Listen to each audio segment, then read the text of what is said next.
to bandits, kidnappers, and sponsors of terror. Surrender or face the full force of the Nigerian state. These windows of surrender will not remain open forever.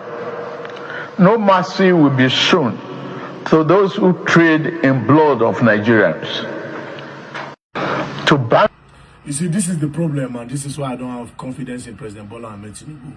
Because how are you saying that for bandits and every other person sponsoring terrorism, that they should surrender or they will face the Nigerian state?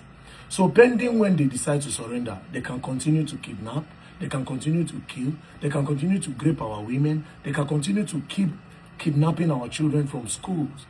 No, President Bola Ahmed Tinubu, this is the time for you to move in. You have been waiting for them to surrender for the longest. They have refused to surrender.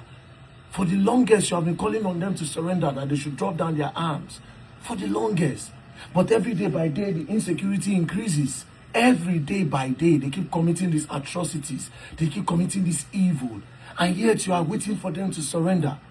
Need I remind you what you promised in 2022? I'm going to play you a clip. You promised in 2022, this was not your words, when you were seeking election in 2022. You said that you were going to eliminate. These were your words. And thank God, it's from your own channel, TVC. So I'll play everything down to when you started speaking. Begin from Kaduna State, where the presidential candidate of the All Progressives Congress, Bola Tinubu, has promised to eliminate kidnappers and other troublemakers terrorizing Kaduna State in the northwestern region of the country. Asiwaju Tinubu, who gave this assurance during the APC's Northwest presidential campaign rally held in Kaduna on Tuesday, told the crowd of APC supporters that he will bring an end to the security challenges in the state. TVC News' Lopa Assam has more. Hundreds of support groups and thousands of supporters of the APC converged on Ahmadu Bello Stadium in Kaduna for the flag-off of the party's presidential campaign in the Northwest. And on the eve of this event, the presidential candidate of the party, Bola Ahmed Tinubu, together with his entourage, visited Birnin-Gwari to sympathize with the emir and his people who have been in the direct line of fire by terrorists. And there he donated 50 million naira to the families of the victims.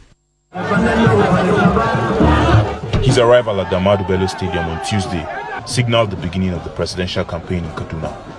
And together with his entourage, Asiwaju Tinubu immediately went round the arena, waving at the mammoth crowd. Also at the campaign rally was his running mate, Senator Kashim Shettima, as well as the governors of Kano, Kebbi, Jigawa, Plateau and Borno states, with party members from their various states. And while addressing the crowd, Bola Tinubu assured them of his commitment to create jobs for the youths, improve agriculture, and bring socio-economic developments if voted into power.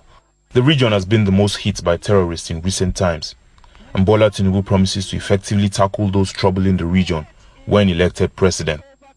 All those troublemakers, violent kidnappers, killers, all troublemakers of Kaduna, I assure you, we will eliminate them. El-Rufai has done a good job. Go around Kaduna, you see how organized, how clean, and he has moved the internally generated revenue up. The host governor, Nasir El-Rufai, is pleased with the overwhelming support shown to Asiwaju, and is also convinced that the party will emerge victorious in the zone because of its numerical strength. What we have seen here, we are satisfied.